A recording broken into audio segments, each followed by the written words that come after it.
baptism for the dead. In 1 Corinthians 15:29, it says, "Otherwise, what will they do who are baptized for the dead, if the dead do not rise at all? Why then are they baptized for the dead?" According to this portion of Scripture, it appears that in the church of Corinth, believers were being baptized in place of people who had already died. Many scholars interpret this passage to mean that the Apostle Paul was referring to pagan people who practiced this ritual. Others interpret it as Paul referring to new believers being baptized to take the place of already baptized believers who had died. These interpretations fall outside the context in which the apostle is writing. Throughout 1 Corinthians chapter 15, the Apostle Paul is trying to convince the church that the resurrection of the dead is real and that the dead will rise because Christ rose from the dead. There were some who did not believe in the resurrection of the dead, verse 12.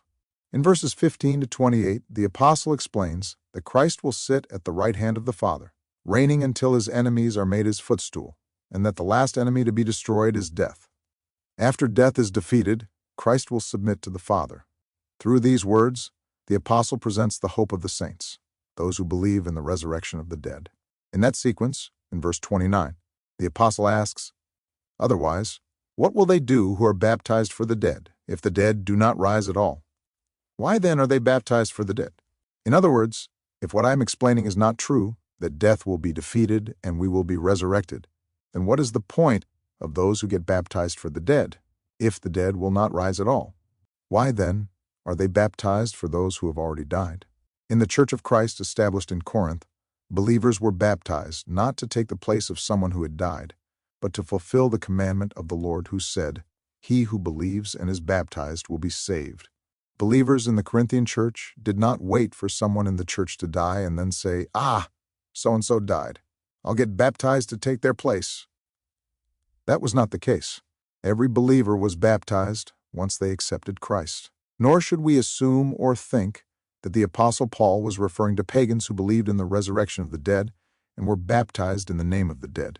What the apostle is writing from verses 15 to 18 is that those who were baptized for the dead had a guaranteed hope, because just as Christ conquered death, believers will also conquer it and be resurrected at Christ's coming.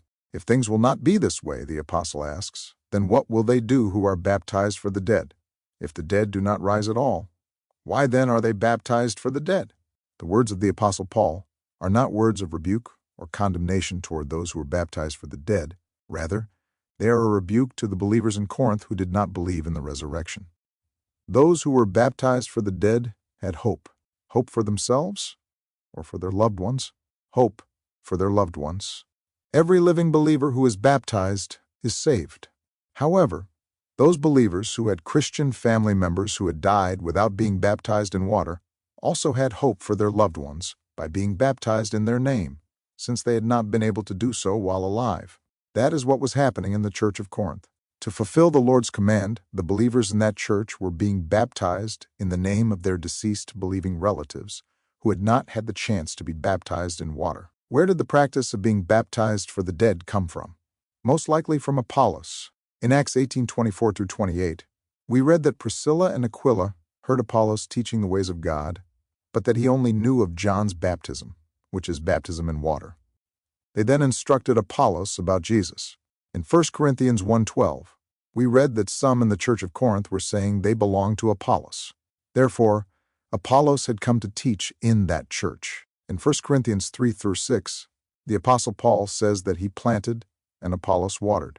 These words suggest that this Apollos, who at first only knew water baptism and who later was taught that one must first believe in Jesus in addition to being baptized in water, was a teacher in the church of Corinth, Acts 19:1.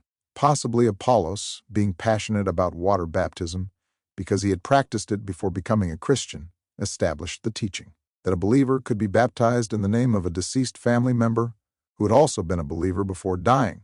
That is the only viable explanation. The other apostles, and certainly the apostle Paul himself, knew from the beginning that the only requirement for salvation is to believe in the Lord. The practice of being baptized for the dead is not inherently bad. It is simply an act of sympathy, meant to fulfill the teaching about being baptized. Baptism alone does not save anyone from sins they have not repented of.